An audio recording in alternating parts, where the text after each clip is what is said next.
যাচ্ছিলাম এটা আমার পার্সোনাল কাজে ব্যক্তিগতভাবে।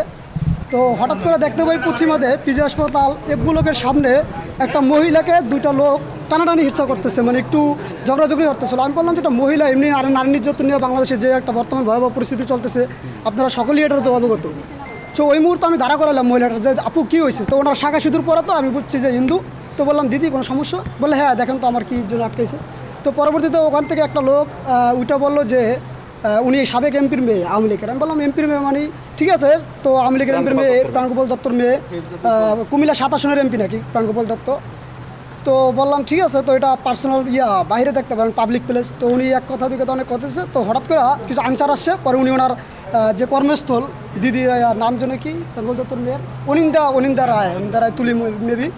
তো পরে উনি ওনার কর্মস্থল আসার পরে আমি যেহেতু একটা পদে আছি, যেহেতু একটা সাংগঠনিক আমার অবস্থান আছে, সো যেহেতু এই জিনিসটাতে আমি জড়াই গেছি, তো এখান থেকে আমি সরেও যেতে পারি না। যেহেতু শুনছি ফ্যাসিস্ট আওয়ামী লীগের একজন এমপির মেয়ে, তো বিষয়টা আমার জানারই বিষয়।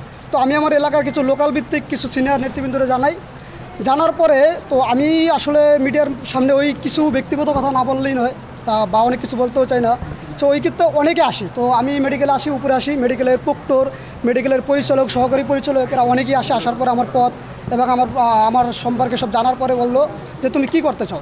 আমি বলছি ভাই যেহেতু আপনাদের এখানে কর্মস্থল চাকরি করে, আপনার আইন প্রক্রিয়াভাবে যেটা বলে আপনারা সেটাই নেন। যেহেতু তার কর্মস্থল, আমি এখানে তার নামে মামলা আছে এবং সে লাস্ট 5ই আগস্টের আগেও অনেক নির্যাতন করছে। কুমিল্লাতে অনেক সাধারণ জনগণ এবং সাধারণ শিক্ষার্থীদের উপর হামলা করছে। তার এবং প্রাণগোপাল দত্তের সরাসরি নির্দেশে আমরা জানি অনেকগুলো রিপোর্ট বেরোয়েছে ওই এলাকায় চাঁদাবাজি থেকে শুরু করে, এবং লাস্ট ছাত্রছাত্রীর উপরে যে আন্দোলনটা লাস্ট কুমিল্লা সদরে যে কয়েকটা লোক মারা গেছিলো ছাত্ররা, তো ওটা মেবি 3 তারিখে না 2 তারিখে ওই আন্দোলনের সাথে সরাসরি যুক্ত ছিল তার মেয়ে এবং তার ভাতিজা, তার চাচা আর তার ভাই, আপন ভাই, এনে সবার নামে মামলা আছে। তো যে লোক টানা হিস্ট্রা করছিল ওই লোক হলো একজন বাদী, প্রাণগোপাল দত্তর মেয়ের নামে যে হচ্ছে গিয়ে মামলাটা করছে। হ্যাঁ, ওই বাদীও ওই জায়গায় উপস্থিত ছিল। তো উনি হচ্ছে গিয়ে ওই কাগজপত্রগুলো সব দেখাইছে। পরবর্তীতে আমার এই মেডিকেলের পরিচালক, প্রক্টর এবং অনেক যারা ছিল সিনিয়র নেতৃবৃন্দ, তারা বললো মেয়েদি তুমি চলে যাও, যেহেতু তোমার রাজনৈতিক পরিচয় আছে, তুমি এই জায়গাটা প্রবলেমে পড়বা।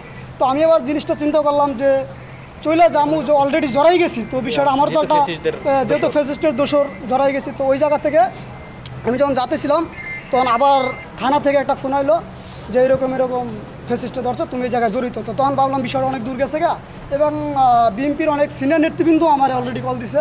তো তার পরবর্তীতে আমি হচ্ছে গিয়ে এই জায়গাটা থেকে সরে যেতে আর পারি নাই। সো লাস্ট আমি থানা, পুলিশ থেকে শুরু করা সেনাবাহিনী, যে আমার কারণ যা হচ্ছে তিনি একটা সাবেক এমপির মেয়ে, এটাই তার সবচেয়ে বড় পরিচয়। এখন তার নামে যদি কোনো মামলা থাকে, বা তিনি যদি 5ই আগস্টের আগে ছাত্রদের উপরে নির্যাতন করতে পারে এবং তার যদি মার্ডার কেসের আসামি হয়ে থাকে, তাহলে অবশ্যই এটা আইন প্রক্রিয়া দেখবে। আর এবং আমার যদি এখানে কোনো ভুল থাকে, আমি এখানে চাঁদাবাজি করতে আসি নাই, দলদারি করতে আসি নাই, এবং কেউ আমার প্রমাণও দিতে পারবে না, এবং আমি এই বিষয়টাতে জড়িতও না।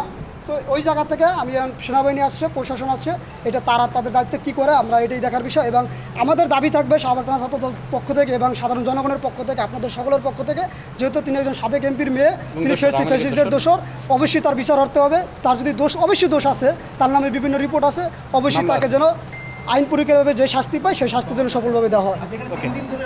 আমি শাহবাগ থানা 21 নং ওয়ার্ড ছাত্র দলের সদস্য সচিব।